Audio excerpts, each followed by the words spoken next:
कि आज आपने मुझे याद किया इस खूबसूरत से वार्षिक महोत्सव में।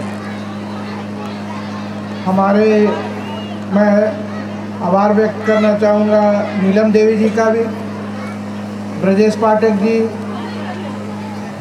सुधा पाठक जी, जो यहाँ प्राचार्य हैं आपके तीनों यूनिट के, आलोक जी हैं, आनंद जी हैं और रॉय साहब, और कन्वीनर जो राजेश कुमार सिंह और LM पाठक, एवं अन्य अतिथि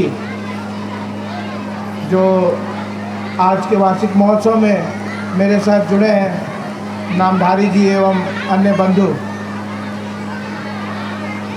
छात्र जितने यहाँ पे छात्र उपस्थित हैं और उनके अभिभावकगण, आप सभी को मेरा नमस्कार। क्यों अच्छा लगता है एक वार्षिक महोत्सव में आने, ये समझना बहुत ज़रूरी है। जैसे कि सर ने कहा,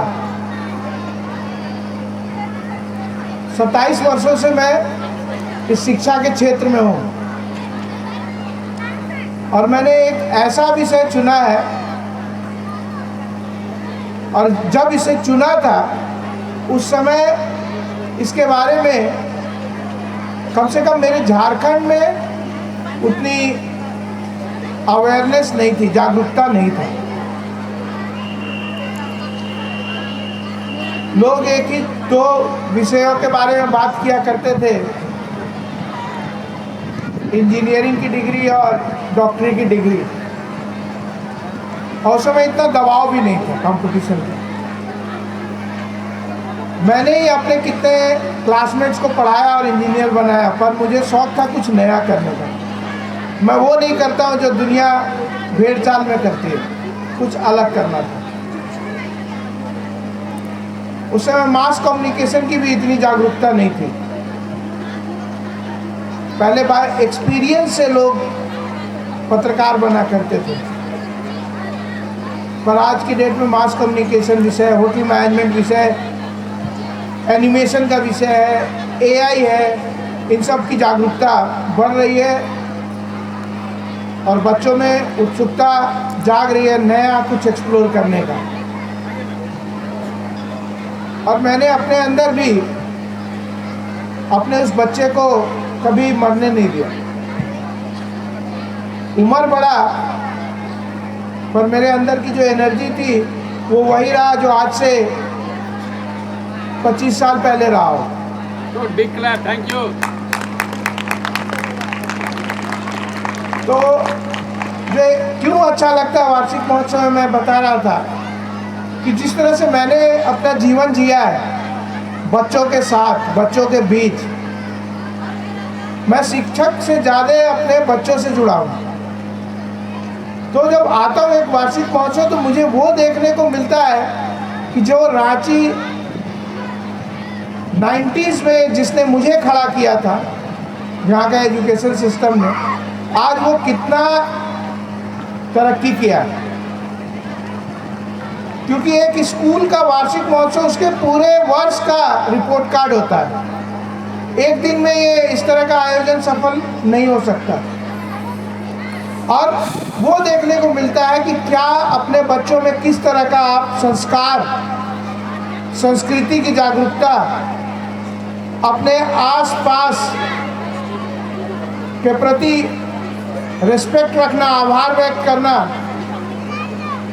आप कितने हद तक डाल रहे हैं। तो फिर वो आसान होता है मेरे जैसे लोगों का जो महाविद्यालय चला रहे हैं कि किस तरह से बच्चे तैयार होकर आ रहे हैं और हमें किस तरह से आगे उनको तैयार करना होगा, कितनी मेहनत करनी होगी और किस नए विचार के साथ करना होगा। मैं जो कहते हैं ना रूढ़िवादी, ऑर्थोडॉक्स थिंकिंग वाला नहीं हूँ। मैं भी अपने आप को जेनजी बोलता हूँ। मैं अपने आप को वो 70 की दशक में, भले on paper date of birth हो, पर मैं कहता हूँ मैं 2000 के दशक में ही जन्म हुआ है मेरा। तो एक स्कूल का जो शिक्षक का साल भर का मेहनत, उसके मैनेजमेंट का मेहनत, एडमिनिस्ट्रेशन का उसके संस्थान को जो समर्पण, ये सारी चीज़ें एक स्कूल को तैयार करता है। इसलिए अच्छा लगता है वार्षिक महोत्सव में आने में। और जिस तरह से पाठक जी से मैं अभी बात हो रही थी, इन्होंने एक विज़न देखा, एक ड्रीम को एक रूप दिया 2005-06 में। आज इनके पास 3 ऐसे संस्थान हैं। इसके अलावा इनके पास ITI है, नर्सिंग कॉलेज है। ये कोई बहुत बड़े पूंजीवादी परिवार से बिलोंग नहीं करते। जो भी इनकी जमा पूंजी थी वो लगाते गए और समाज को वापस दे रहे हैं। जो फीस बताया इन्होंने, मेरे सरप्राइज था कि इतना कम फीस में कोई पढ़ा सकता है आज तक। तो ये इनका समर्पण है,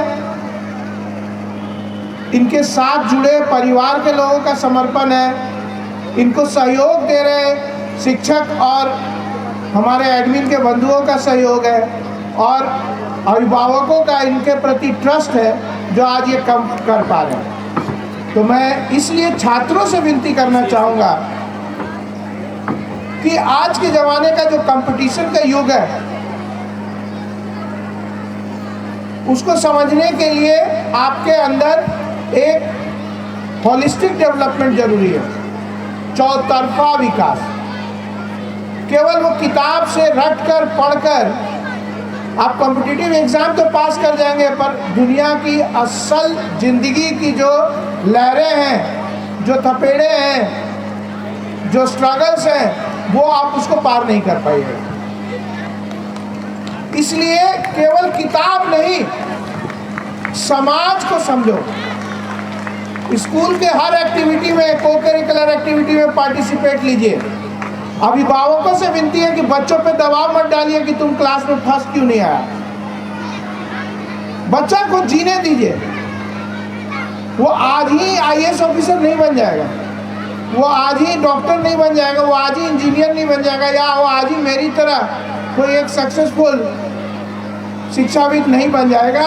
वो अपने समय के साथ जिंदगी में जितने ठोकरें खाएगा, उससे जो सीख मिलेगी उसके साथ, और जो वो देखेगा, करेगा, समझेगा, सीखेगा, उसके साथ वो आगे बढ़ लेगा। आपके रांची का सबसे अच्छा एग्जाम्पल है MS धोनी। कोई पढ़ने में बहुत तेज बच्चा नहीं था, लेकिन आज की डेट में सारी दुनिया उसके सामने नतमस्तक होती है, क्योंकि उसके अभिभावकगणों ने, माता पिता ने जो उसको करने की इच्छा थी उसे करने दिया, रोका नहीं। तो जितने पेरेंट्स यहाँ बैठे, माता पिता, आपसे यही विनती है कि बच्चों पे विश्वास करें और बाकी काम स्कूल को करने दें। शिक्षकों पे विश्वास करें, उनको करने दें। बहुत आसान होता है शिक्षक पे सवाल उठाना, पर शिक्षक एक साथ एक बड़े समूह को तैयार करता है, आपको सिर्फ एक बच्चा को तैयार करना होता है। इसमें बहुत फर्क होता है। एक शिक्षक कम से कम क्लास में 40 तो बच्चे होंगे, 40 बच्चों को तैयार कर रहा है, उनकी ज़िंदगी बना रहा है। और फिर वो जब हमारे जैसे लोगों के पास आता है, एक एक क्लास में 100-100 बच्चे होते हैं, और हर कोई एक बराबर ना उंगली छोटी रख सकता हूँ ना बड़ी। इंसान के उंगलियां भी 5 है तो अलग अलग साइज के, मैं उन 100 को अलग अलग साइज का नहीं नाप सकता हूँ। तो आप लोग बच्चों को छोड़िए, उनको करने दीजिए, आगे बढ़ने दीजिए। बस केवल ध्यान रखिए, सुपरविजन जो कहा जाता है ना, कि कहीं रास्ता ना भटक जाए। सिर्फ इतना करना है कि वो सही रास्ते पे चल रहा है, बाकी काम वो अपने आप को गढ़ लेगा। वो खुद में अपना मूर्तिकार है, वो खुद एक कलाकार है, उसको बस करने दीजिए, करेगा और अच्छा करेगा।